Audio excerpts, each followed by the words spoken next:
بسم اللہ الرحمن الرحیم۔ السلام علیکم۔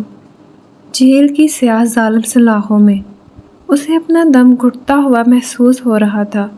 اپنوں سے جدائی کا غم ناقابل برداشت تھا۔ وہ دن رات پچھتاوے کے آنسو بہاتی مگر بے سود۔ گزرا وقت کبھی اس کے ہاتھ نہیں آ سکتا تھا، بلکہ پردہ اسکرین کی مانند اس کے سامنے تمام مناظر چلنے لگتے۔ کوئی بھی عورت اسے طعنہ دیتی تو یہی کہتی، کیسی سیاہ عورت ہو، ذرا حیا نہیں آئی۔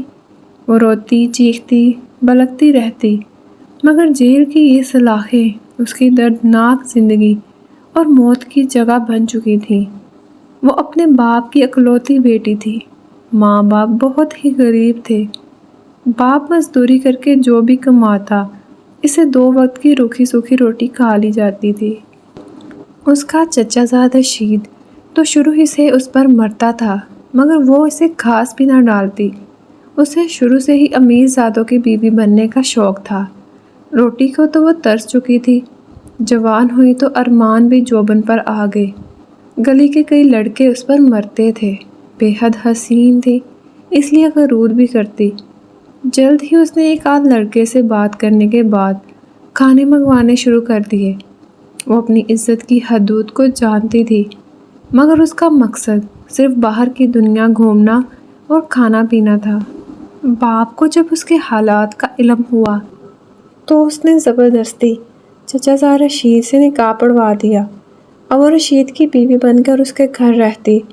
رشید جو کہ سموسوں کی ریہڑی لگاتا تھا، شادی کے شروع میں تو وہ اچھا خاصا کھلاتا رہا، مگر آہستہ آہستہ وہی پرانے دن آنے شروع ہو گئے جب وہ بھوک سے بے حال ہوا کرتی تھی۔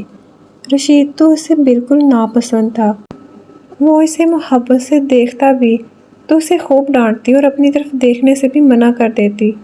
رشید بھی اس کے حسن کا اسیر تھا اور اب تو اسے اولاد کی خواہش بھی تھی، مگر نازیہ جانتی تھی جو اسے پیٹ بھر کر نہیں کھلا سکتا، وہ اس کی اولاد کو کیا کھلائے گا، اس لیے اس نے اولاد نہ پیدا کرنے کی ٹھان لی۔ اب رشید بھی روز آگ بگولا ہوتا اور خوب مار پیٹ کرتا۔ وہ روز روز رشید کی مار پیٹ کھا کر تنگ آ چکی تھی۔ وہ کہیں دور ایک آزاد پنچھی کی طرح اڑ جانا چاہتی تھی۔ وہ اس ظلم سے نجات بھی حاصل نہ کر سکتی تھی، کیونکہ جانتی تھی وہ والدین کے گھر واپس بھی نہیں جا سکتی، کیونکہ وہاں بھی فاقوں کے طوفان منڈلا رہے تھے۔ وہ خود سے تنگ آ گئی۔ کبھی کبھی دل کرتا کہ خود کو ختم ہی کر لے، لیکن پھر چاہ کر بھی کچھ نہ کر سکتی۔ رشید کا چھوٹا بھائی یعنی اس کا دیور بشیر، جو شہر کی فیکٹری میں کام کرتا تھا، اکثر ان کے گھر آتا اور شہر کی بڑی بڑی باتیں کرتا، تو نازیہ کا بھی دل چاہتا وہ بھی شہر جائے اور اس کے پاس ڈھیروں پیسے ہوں اور پھر وہ ملکہ بن کے راج کرے۔ وہ جانتی تھی رشید کے پاس بھی اپنا گھر ہے، سونا موجود ہے اور بہت ساری رقم جمع کر چکا ہے، مگر پھر بھی وہ ان سب تک رسائی حاصل نہ کر سکتی تھی۔ اس نے رشید کے چھوٹے بھائی کو ہی زلفوں کا اسیر بنانے کی کوشش کی۔ جلد ہی وہ اس کھیل میں کامیاب ہو گئی۔ رشید کی ریہڑی پر کام کرنے والا ملازم افضل بھی اس کے حسن کا دیوانہ تھا۔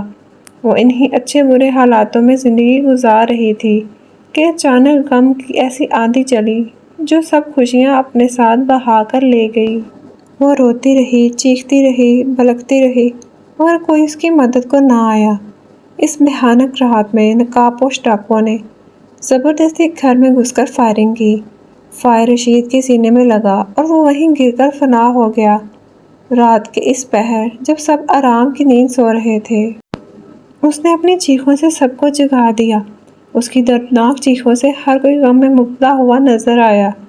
گھر، زیور اور باقی پیسے سب اس کے نام ہو گئے۔ وہ سارا دن شوہر کی یاد میں روتی رہتی، پھر جلد ہی شہر چھوڑ کر کہیں دور جا بسی، شاید اپنے خوابوں کے شہر، جہاں اسے کوئی روک ٹوک نہ تھی، جہاں وہ اپنی مرضی سے زندگی گزار سکتی تھی، جہاں وہ اپنی مرضی سے اپنے محبوب کی سرگوشی میں جی سکتی تھی۔ لیکن کبھی کبھی چیخ اٹھتی، روز رات کو سوتے ہوئے اس کا ضمیر اسے بے چین ہو کر کچوکے مار کر پکارتا، مگر پھر وہ خیالات کو جھٹک کر سو جاتی۔ شہر میں آ کر اس نے محبوب کو بھی چھوڑ دیا اور وہ نئے کاموں میں ملوث ہو گئی۔ شراب نوشی، حسین راتیں اس کی زندگی کا محور بن چکی تھی۔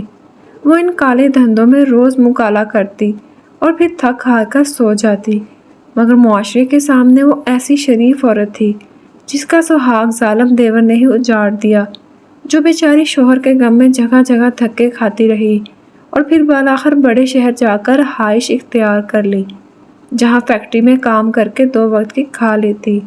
مگر حقیقت تو اس کے برعکس تھی۔ وہ اپنی زندگی میں کھل کر جینا چاہتی تھی۔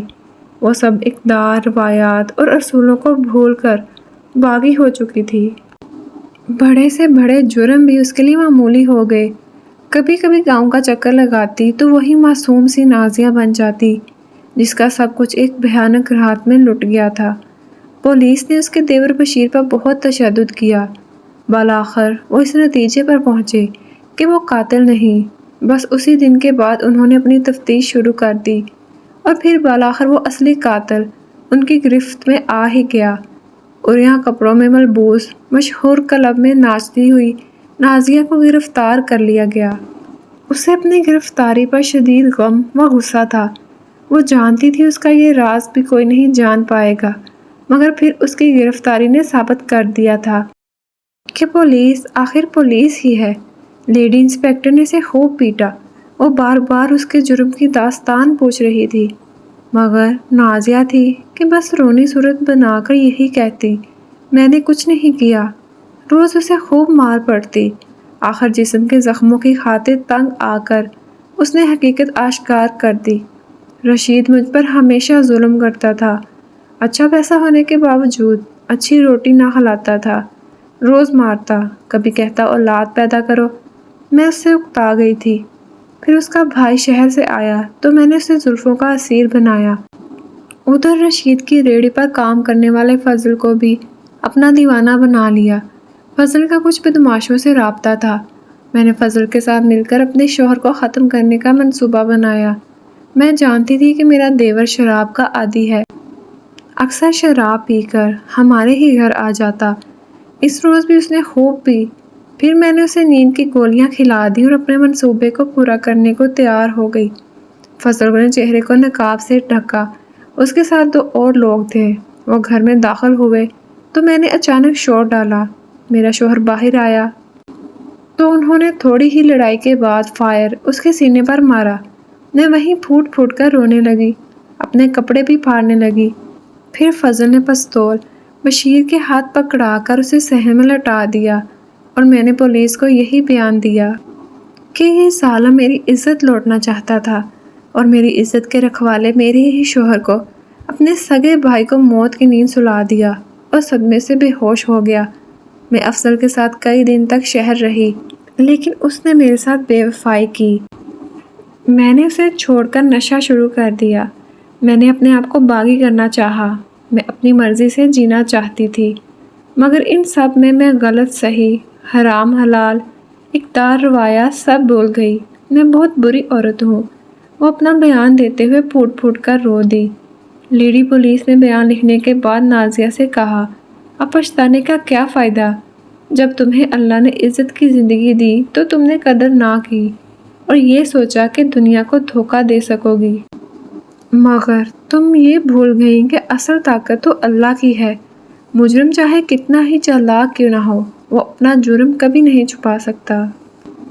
یہ تھی ایک نازیہ کی کہانی جو اپنی زندگی سے مطمئن نہ تھی۔ اس نے غلط راہ کو چنا اور اپنا سب کچھ گنوا بیٹھی۔ اس کہانی سے ہمیں یہ سبق ملتا ہے کہ ہمیں اللہ نے جو دیا ہے، جتنا دیا ہے، اسی میں راضی رہنا چاہیے۔